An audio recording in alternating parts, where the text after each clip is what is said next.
Just wanted to kind of wrap up the weekend and had a chance to watch the film from the game and reflect on it a little bit. Had some great conversations with our captains and our players. And, I just really, as a staff, I want to take responsibility for like what happened this weekend. We called the game a certain way. We had some real issues a year ago where we made a lot of negative things happen, and we were really wanted to go into this season not beating ourselves, and I probably got to take the brunt of that responsibility. In doing that, we kind of played a little close to the vest, and we played against a real hot quarterback that was playing well, and we got in a shootout really quickly in that game, and we weren't set up to respond that way, and so I take full responsibility for that.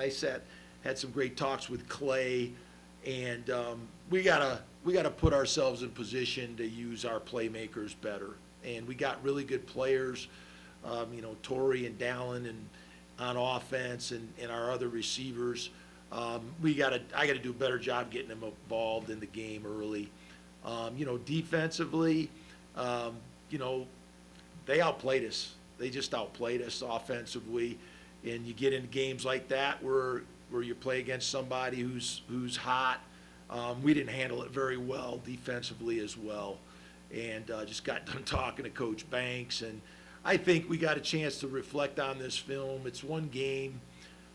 We got a lot of good football players. We did a lot of good things in this game. Special teams, I think, were outstanding in many respects.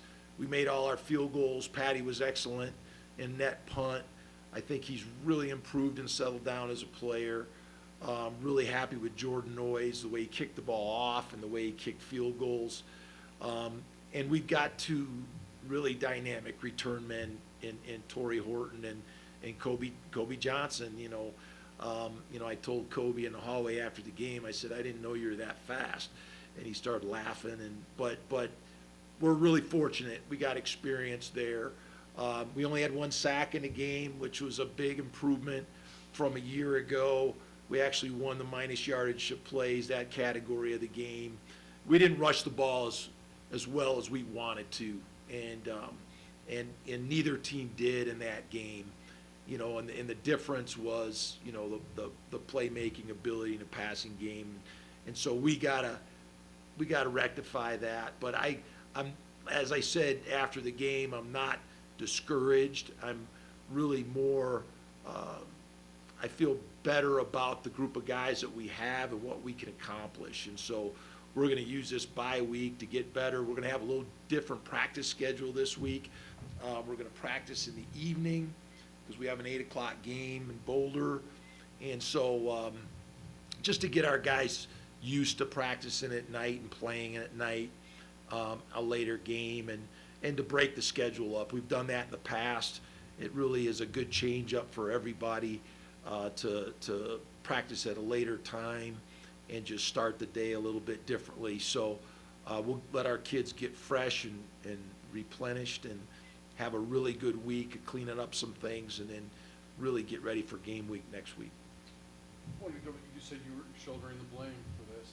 Are you saying that you felt like maybe you took some of the aggressiveness out of Clay in the offense? No, I just think we wanted to make sure with all the new kids we had, we wanted to make sure that we didn't make critical mistakes early in the game. We want to give our self a chance to play these guys, and quite frankly, they got away from us a little bit with our defense. I thought we would hold them a little bit better than we did, and we weren't able to. And so, and the game kind of got away from us. And then the third quarter turnovers really, that was a ball game right there. We just weren't able to recover after that. And so, it is what it is.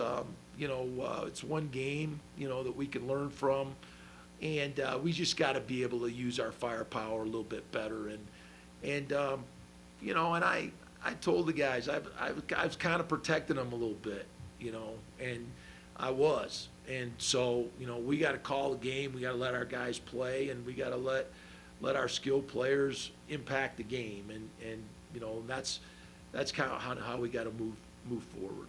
You did talk a little bit after the game. You didn't like the reaction or the way your team responded in the third quarter. How do you approach your team to get them in the mode where you take a punch in the mouth, you throw two back? No, I just think you have a team with a bunch of guys where you have to have a breakthrough. You got to have a breakthrough. You got to win a tough game like that against a good opponent. Guys got to make plays. The one thing I told our kids after the game was, I mean, you could see in spots how dynamic we can be as a team. I mean, you look at Kobe Johnson run that long kickoff back, Justice Ross Simmons, with the long touchdown. And the catch Dallin Holker made, I had to watch it on film to see it. I never saw it on game day. It was so far in the corner.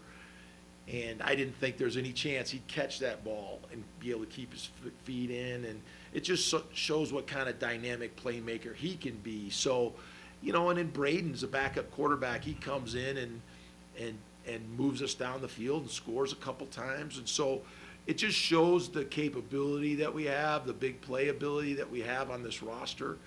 And we just got to do it more consistently and practice at a high level and go see it in the game. And that's what we're pressing to do. And so obviously we're all disappointed about the results from Saturday, but also we know we have a lot in front of us to look forward to.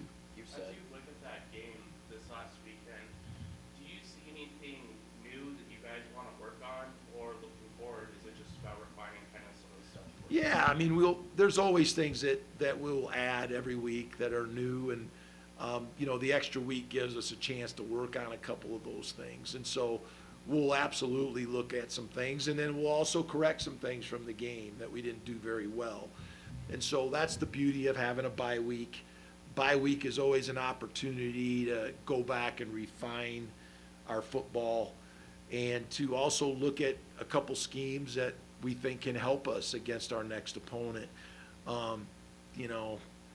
The unfortunate thing is we only have one game to look at from Colorado, and I've already watched it about 8 times, so I'm kind of tired of looking at it already. But we'll get another game this weekend on them and really zero in on where they're putting their players and who we have to execute against.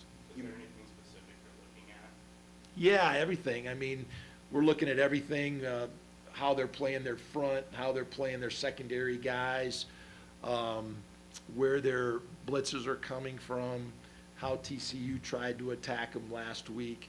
And so there's a lot to learn from on the film, and we'll get another opportunity to watch them play this weekend, which is an advantage for us, I think.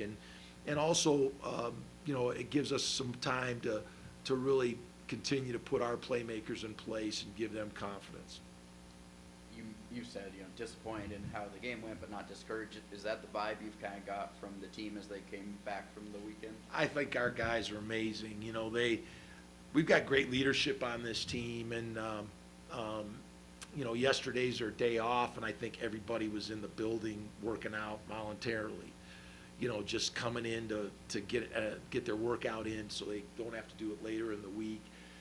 And it also helps to get the blood pumping and get all the soreness out of the game. And we got really good leadership. I'm really proud of Mo Camara. Mo Camara is a guy that has really grown as a leader. Jack Howell's grown a lot as a leader. Torrey Horton, Dallin Holker.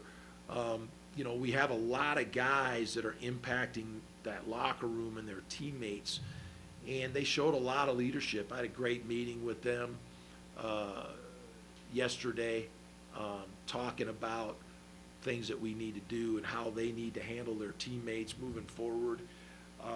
And we need to feel confident about some of the things we did well in that game. We also need to take ownership of the things we need to get better and improve on, and that starts with me. But I think I'm really happy with the kids that we got and the leadership that we have in that locker room. I see Clay got banged up a bit. How's he doing? He's doing good.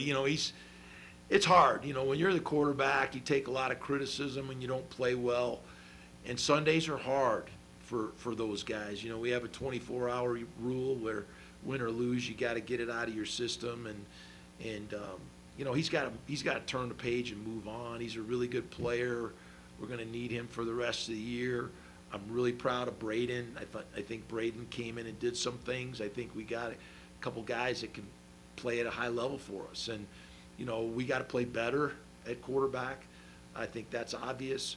And I think we're capable of it. And you know, we're going to work through that and give them some more tools to be better. Have you ever had a bye week this early in the season? I don't recall having one this early, but I'm glad we do.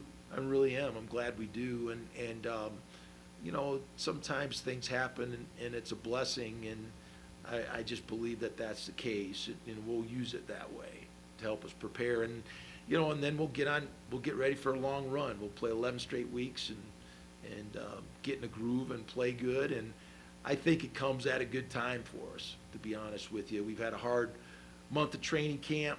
You know, it's so funny, when I was at Oklahoma, I would watch our guys play in September, and then I'd watch our guys play in November, and we were way fresher in November than we were in September, because you go through training camp, you work your guys so hard, and your guys get a little leg weary. And so we're gonna take advantage of that. We're gonna try to do some things to help our guys get refreshed physically, and so we can really run at full speed the next 11 weeks.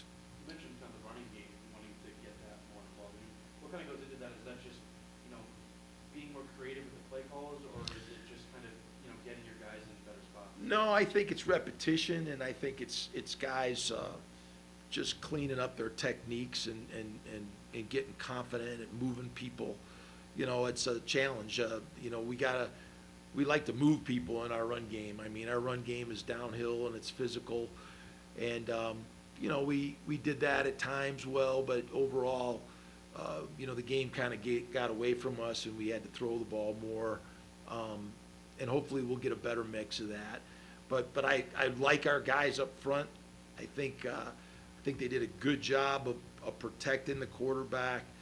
We had the one sack on a 4th and long where they kind of surprised us with a blitz, which was kind of uncharacteristic of them, and really Clay should have still threw it away. So I'm proud of the way we protected the quarterback. I think that's a big improvement from a year ago, and now we just got to be a little bit more stout moving people in the run game.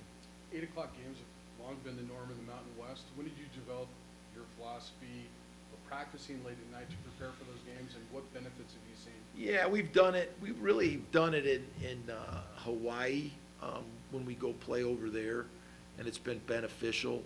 I just felt like it was a good way for us to break up the routine and change it up for our guys. And you know, sometimes you get in a rut when you do things the same all the time, and this gives us a break in our schedule now in September, and then we'll get one in November as well when we play Hawaii. So gives a chance for our kids to sleep in and really get some more rest, which is really important, that they're refreshed and ready to go, and just lock us in and playing in under the lights at night at 8 o'clock. And you know, it's just the second half gets a little bit later than they're used to playing at, and you know, the rest of the season, a lot of our games are at 5 o'clock, so they'll be much earlier. So we'll take advantage of that this week. How much of this bye week is about fixing you, and how much of it is really about getting ready for Colorado?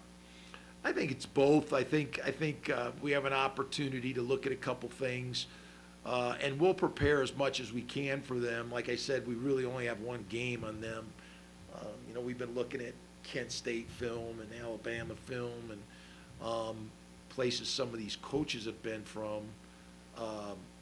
But you know, last week was the first time we could see them. So we'll study that game hard, and we'll also look at some of the things these coaches have done in the past. Doing everything we can to get an edge, but we're going to use every minute of preparation this week. You know, later in the week, our coaches are going to go on the road recruiting, and that's important too. But we'll get 4 really good work days in, and the bulk of our game plan will be done this week. You mentioned, you know, the advantage you feel like you have this week in being able to watch the CU Nebraska game. Do you guys plan to watch that together as a staff or as a team as a whole? What do you guys plan on No, doing? we'll watch it on our own on Saturday. Not sure. Probably be watching it at home, but we'll get a chance to watch it, and and then we'll watch it another 20 times next week. So we'll get plenty of chance to see it. And, but no, our whole program will have eyes on that game next week. Thank you, Jay. Thanks, guys. Okay.